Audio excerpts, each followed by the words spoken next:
on this computer here. Hey up. It's time to get stuck into the phase overview, which starts on the 17th of April. Correct. And will be roughly, not exact, roughly 10 weeks long.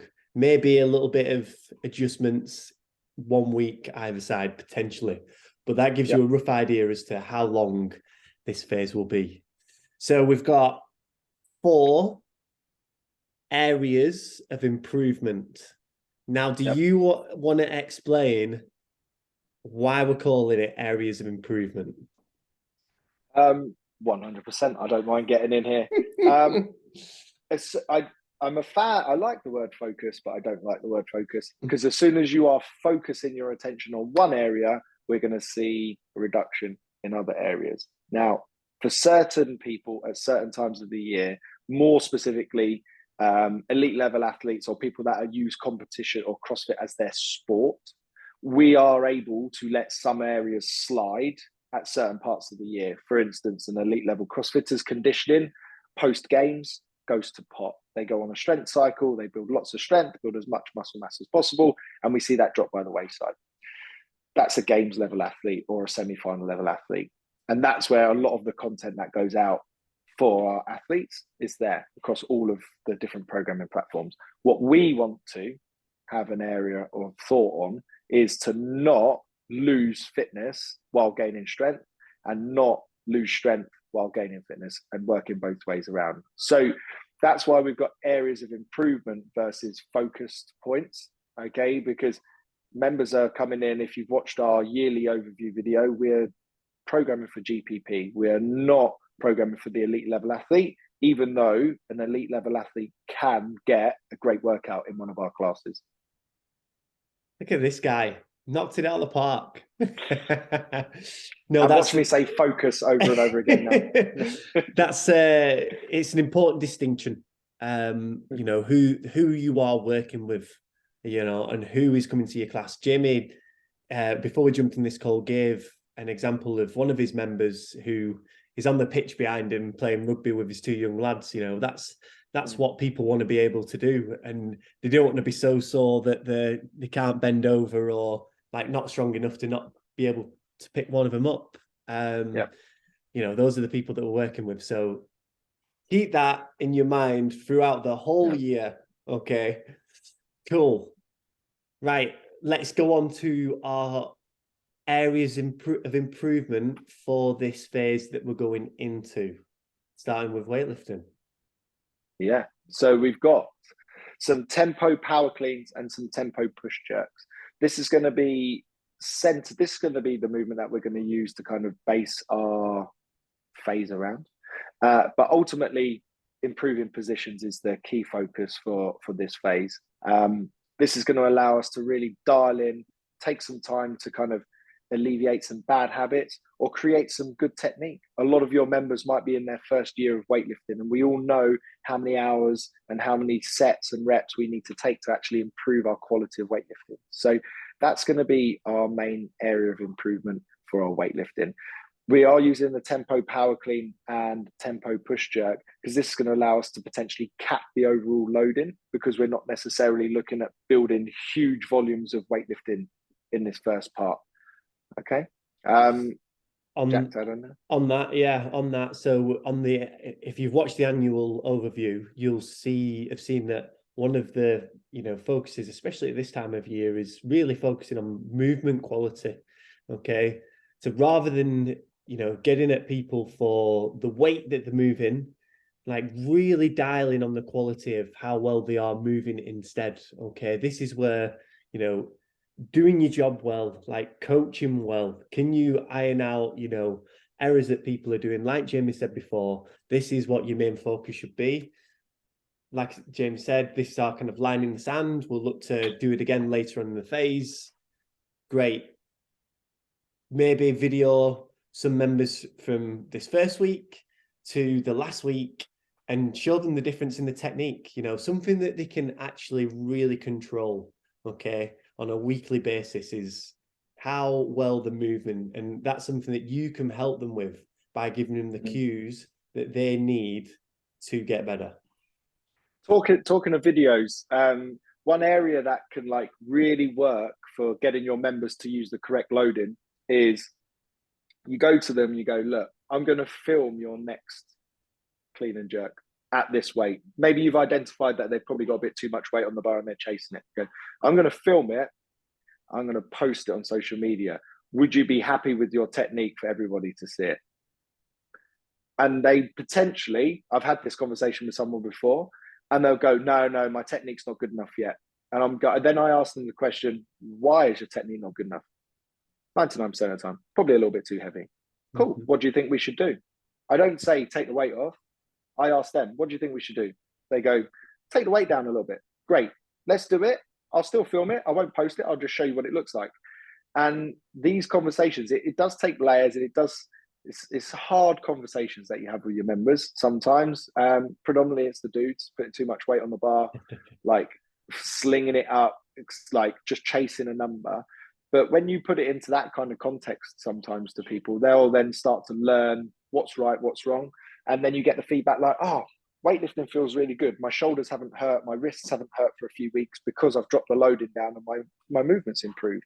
Because then in time, we add more strength to them, and then in turn, their weightlifting numbers will go up. So that's a cool little, a little trick that you can do. Some people are a bit oblivious to it, as in they'll be like, yeah, go ahead. They can't see the wood through the trees. But again, you need to identify that as a coach. And that's where your job as a mind reader, as a CrossFit coach, becomes really important. Great stuff. Good. Strength is our next port of call. And we're on to single leg strength. Mm-hmm. Yeah.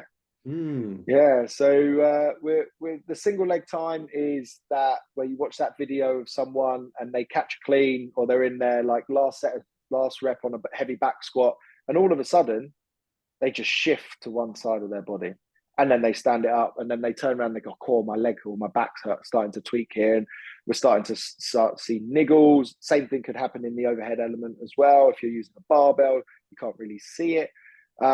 So this is our first line in the sand in kind of bringing or rebuilding some imbalances. So we're going to change it from the athlete plan. So the athlete focus is going to be in an overhead based position. We're going to make it slightly more attainable for the everyday member, and we're still going to make it challenging though. We're going to be at that front rack position. So again, this is going to be challenging the core and the midline, and also challenging our ability to stay upright as we're lunging. Our test is going to be a 20 rep max dumbbell front rack lunge, which is not too shabby in itself as an exercise. So once we've done that, we'll be alternating weekly between building on the lunge and then building on some dumbbell box step ups as well. And again, these will be more for quality rather than if we see traditionally the dumbbell box step over, which is more for as a conditioning tool. We'll be looking at a dumbbell box step up. So we'll be standing on the box all the way up until the leg that's on the box is completely locked out. Then the other leg will come on to assist.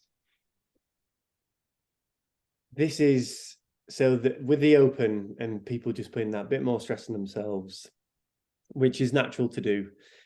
More niggles tend to come in. So it fits really well with this single leg approach, and just evening things out again, making sure we get rid of as many niggles as possible before, right, let's move back onto the squats, back onto the deadlifts, all that stuff, all the sexy stuff that people want to do all the time. But it's important we do this because we want to limit people getting injured as much as possible. All right. So make sure people know why they're doing it and how it's going to help them. And again, as a coach, being able to explain stuff like that, as well as pick out what people are doing wrong, is really important. Yeah. Gymnastics. We've been doing a bit of pulling recently in gymnastics, but we're switching. A bit of pushing, bit of pressing. Yeah. So in the last phase, we focused on the upper back in terms of its pull-in focus, and that kind of coincided with our front rack and our front squats. Obviously, just a change of tact here. We're kind of, as we've already mentioned in our yearly overview, we're the furthest away from the competition movements. And if we think traditionally, the open will have something like a bar muscle up, or something like a chest to bar, or something like a ring muscle up, we can kind of be developing the sum of those small parts. So we want to be trying to develop our ability to move through space and build some muscle mass in the process. So when we talk about building muscle mass, Jack and I were having a laugh earlier. It's like, I've been trying for years to be as big and as muscly as possible, and I've failed miserably in that respect. When we talk about trying to build some mass, it's minuscule. We might be trying to gain half a kilo or a kilo, but if we can kind of get that in our shoulders, that's going to help with the wall facing strict handstand push-ups, the regular handstand push-ups that come in the open. So that's where we're kind of putting our energy in these areas. The upper body pressing will kind of be split into two different styles of session. We'll be getting upside down for some of them, but then the others might be just improving using dumbbells and strength-based work, which will be taken from the athlete plan. So this is where you'll see some of your athletes might jump in and hopefully jump into your class format and do their bodybuilding style sessions. Again, these are great to be doing in a group. Some of my favorite sessions to coach and be a participant in are like the Sunday moving sessions where you're doing the bodybuilding.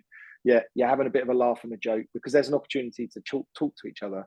Whereas if I'm doing the workout Helen, which is running, swings and pull-ups, there's no way on earth I'm talking to anyone. I'm nervous laughter before it. I can't talk after it.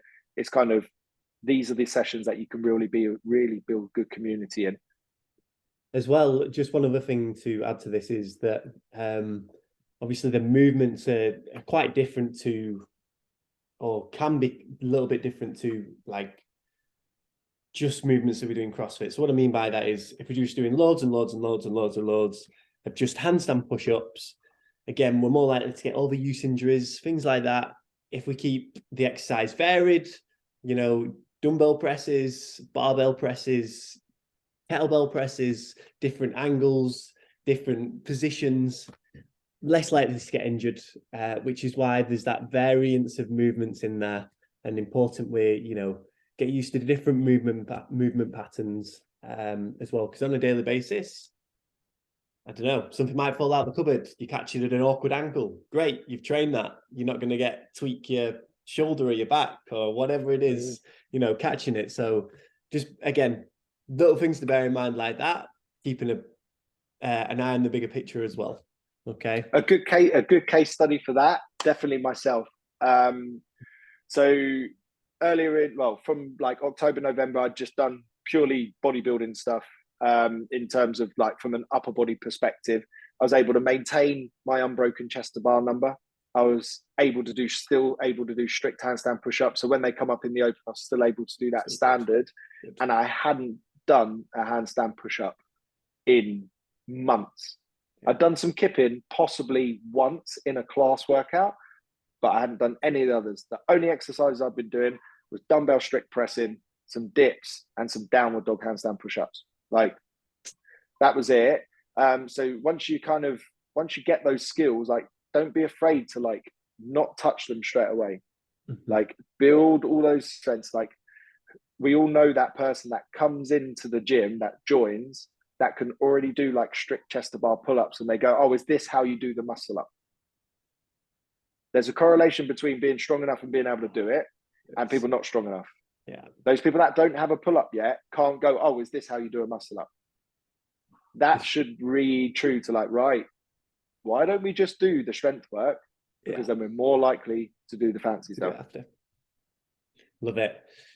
Our final area of improvement, and funnily enough, it's what we all do. CrossFit. It's CrossFit. Yeah, I'm a big fan of keeping CrossFit throughout the whole year. Reason being, I'm a non-competitive athlete, so I'll always want to be doing some kind of workout that can be fun and engaging and get me stuck in and have those blends of capacities. This is our opportunity to kind of expose ourselves to the benchmark workouts, the girl workouts, all of those kind of things, and also keep things current. If we think of the cyclical nature of our CrossFit season, when the CrossFit Open rolls around, how many people have now been practicing crossovers from the quarterfinals? Everyone's doing them. Everyone's doing them. How many people are now doing wall-facing strict handstand push-ups? Everyone's doing them. Everyone's doing them. Yeah, it's kind of taking the current things. So whenever the semi-finals comes around, you'll definitely see some of those workouts get dotted in. You'll see when the games comes, if there's some fun elements there, they'll obviously always be in the class program. So CrossFit is king.